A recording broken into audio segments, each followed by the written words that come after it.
Bewitched star was financially destitute, forced to clean toilets after on-set injury. Author Dick York skyrocketed to fame as Darren Stevens in Bewitched, but in the years after the popular sitcom aired, he found himself financially and physically destitute.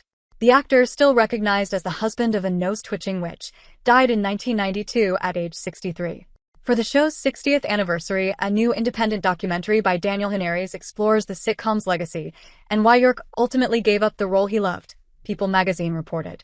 Herbie J. Pilato, author of The Essential Elizabeth Montgomery and Twitch Upon a Star, told Fox News Digital that York's final years out of the spotlight were very difficult. Yes, Dick York was financially and physically destitute, he explained. He just did not have the money anymore. His career had dried up. He was in very poor health. There were no more calls for acting. It was tough to watch. Now here I am, just a fan and then later a friend, to see him in such a horrible situation, Pilato shared. He forced himself to be positive, but he also knew he had to still make money. So he would end up cleaning apartments to make money. He became a cleaning man. He went from being a star of one of the biggest TV shows in the history of television to cleaning toilets.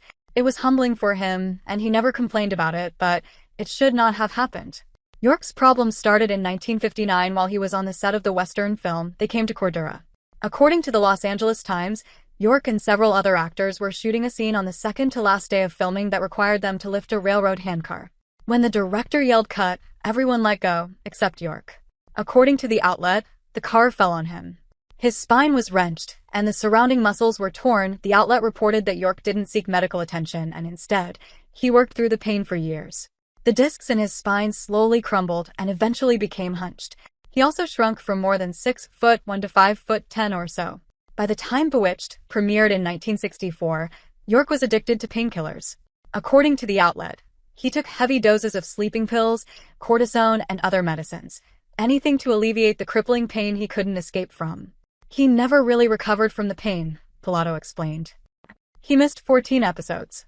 What's Bewitched without Darren, without the main conflict of, no honey, don't do the magic? York's Hollywood career came to a screeching halt in 1969.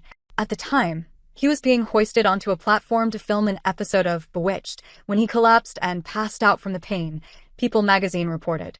According to the outlet, York suffered an epileptic seizure while he was unconscious, which led him to be rushed to the hospital. York never returned to Bewitched. He was replaced by Dick Sargent. They had to replace him. They didn't have a choice, said Pilato. He felt horrible about it. He did not want to damage the opportunity for all those people who were working on the series. He didn't want them to lose their jobs. He didn't want the show to end, so he just gave in and left.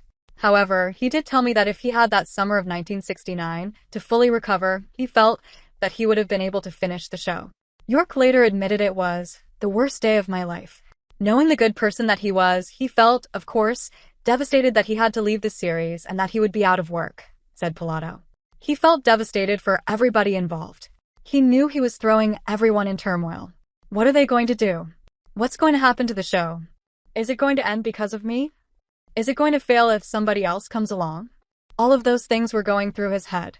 According to Pilato, Sargent originally auditioned for the part of Darren but was turned down in favor of York. When York had to leave Bewitched for good, producers turned to Sargent to take over the role. Dick Sargent and Dick York were friends, said Pilato. Dick Sargent called Dick York up and asked, "Is it okay if I play this part? I don't want there to be any hurt feelings." And Dick York, being the amazing human being that he was, said, "Please, you have a job to do. If you have the opportunity, take it. You have my blessing." The Los Angeles Times reported that after his exit from Bewitched, York stayed at home in bed for 18 months in a drug-induced haze. He then went cold turkey and moved in with his mother to spare his 5 children. He only worked a couple of times in Hollywood after that, said Pilato. He did Fantasy Island. He did an episode of Simon and Simon. He did a TV movie called High School USA, and that was it. Unfortunately, he had to take cleaning jobs because he just did not have work and he didn't have any money. But he would not let you know that because he didn't want to put that kind of energy out there. That's the kind of guy he was. York turned his pain into purpose. The star formed the nonprofit Acting for Life, which aimed to help the homeless and others in need. He was a very spiritual person, said Pilato. That's probably why he and Agnes Moorehead got along so well, because she was the daughter of a Methodist minister. She was very spiritual, very religious. They had massive conversations about religion and what really matters in life.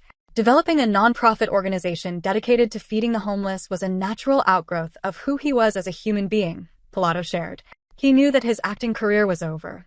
So, he shifted that energy into the non-profit. Pilato said Bill Asher, the director of Bewitched, tried to help York financially, but the actor refused. He wanted to give him money, said Pilato. He wanted to help Dick York in any way that he could, not just for acting for life, but for his life. But Dick said, "Don't worry about me." In my opinion, he should have taken that money from Bill Asher. It was going to be major funding to help him get out of his situation. But Dick refused. He refused that help. Before York's death, Pilato visited the ailing star at his small cottage in Michigan. York, who was battling emphysema at the time, would spend hours on the phone speaking to anyone who would be willing to help those without food or clothing. This little cottage that he had before Bewitched came along. He still had it, and he was with his wife who adored him, Pilato recalled. I remember seeing him pale, connected to an oxygen machine because of the emphysema, and it broke my heart. The image of Darren was gone. But it was magnified more because he was so ill. And yet here he was, in the midst of his illness, compounded now by emphysema, establishing Dick York's acting for life. He had nothing himself, and there he was making phone calls to try and get money for homeless people who were worse off than him. Pilato said he still vividly remembers watching Bewitched alongside York. It was just a joyful memory for him, Pilato recalled. It was, there's David. Or there's Aggie. There was so much love. There was no bitterness in him at all.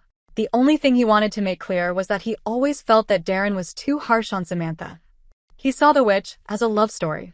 The character didn't want Samantha to do the magic, not because he didn't want her to not be who she was, to take away her heritage. He just wanted her all to himself.